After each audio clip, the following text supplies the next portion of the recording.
Timothy రాసిన 2వ పత్రిక 1వ అధ్యాయము 7వ వచనం నుండి చదివి వినిపించండి. దేవుడు మనకు శక్తియు ప్రేమయు ఇంద్రియ నిగ్రహములు గల ఆత్మని ఇచ్చెను గాని పిరికితనము గల ఆత్మను మనకి ఇవ్వలేదు. హల్లెలూయా. ఇక్కడ దేవుడు మనకి ఇచ్చిన ఆత్మ, మనకు దేవుని యొక్క మనకు శక్తియు ప్రేమయు, ప్రతి పాపముని విడిచిపెట్టి ప్రతి విషయంలో కూడా మనం అన్నిటి చాలా మంది కూడా ఎలా ఉంటారంటే దేవుని నమ్ముకుని పరిశుద్ధాత్మ పొందుకున్నాక ఆశలు కోరికలను చంపివేసుకోలేరు. కానీ దేవుని ఆత్మ ఉన్నప్పుడు ఏది కూడా మనలో ఉండదు, అన్నిటినీ చంపి వేసుకునే శక్తిని దేవుడు మనకి ఇచ్చాడంట. ఆ ఆత్మని కలిగిన వారము, కానీ పరిశుద్ధాత్మని పొందుకున్నాము అని చాలా మంది సంతోషపడుతున్నారు. ఒక్కటి మాత్రము ఈరోజు పరిశుద్ధాత్మ మనలో ఉన్నాడు అంటే మనలో కొన్ని విషయాలని జాగ్రత్తగా కనిపెట్టాలి.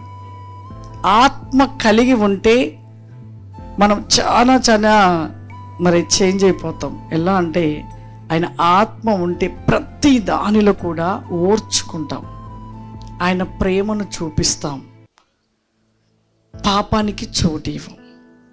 గుర్తుపెట్టుకోండి, ప్రేమ చూపుతాము, పాపానికి చోటు ఇవ్వము, ఓర్చుకొని భరించే శక్తి ఉంటుంది మనలో.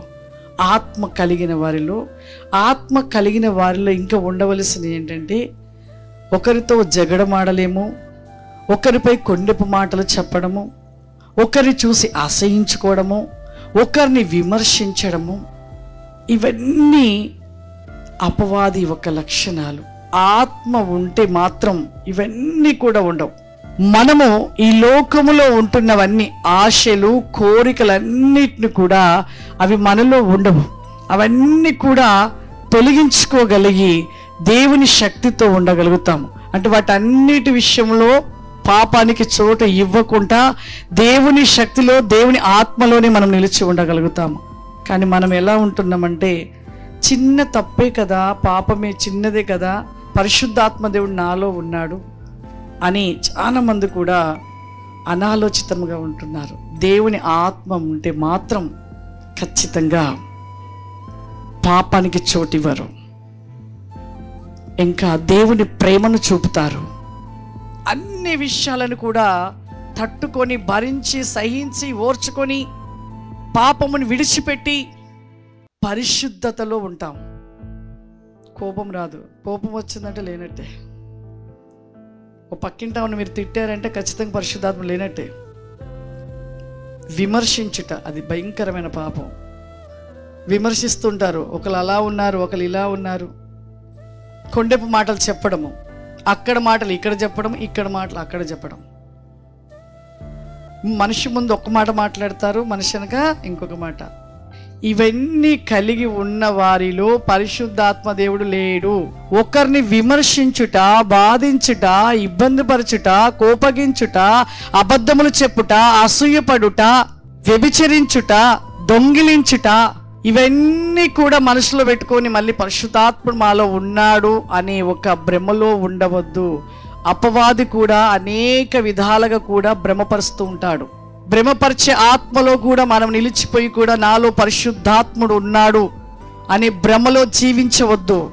అలా జీవిస్తే ఆ నల్లటి వస్త్రాన్ని ధరించుకున్న దానివే, ఆ నల్లటి వస్త్రాన్ని ధరించుకున్న వాడివే. ఆ నల్లటి వస్త్రములో ఆ ముసుగులోనే నీవు ఉంటే ఎత్తబడే గుంపులో నువ్వు ఉండలేరు. ఇవి ఎక్కడ మనం లోపంలో ఉన్నామో అవన్నీ తొలగించుకోవాలి. ఒకవేళ నీలో అవన్నీ లేకుండా నీ మనసు ఎప్పుడూ నెమ్మదిగా తగ్గింపు చాలా అవసరం. తనను తను తగ్గించుకున్నవాడు హెచ్చింపబడతాడు అని.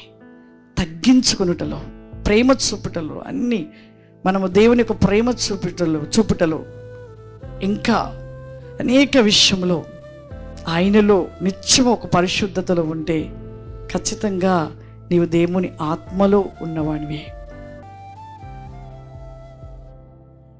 పరిశుద్ధాత్మ దేవానికి స్తోత్రములు చెల్లిస్తున్నానయ్యా. నీ ఆత్మవేకమైన శక్తి చేత ప్రతి బిడ్డని నింపమని అడుగుచున్నానయ్యా. మీ అగ్ని జ్వాలలుగా మండించమని అడుగుచున్నాను తండ్రి.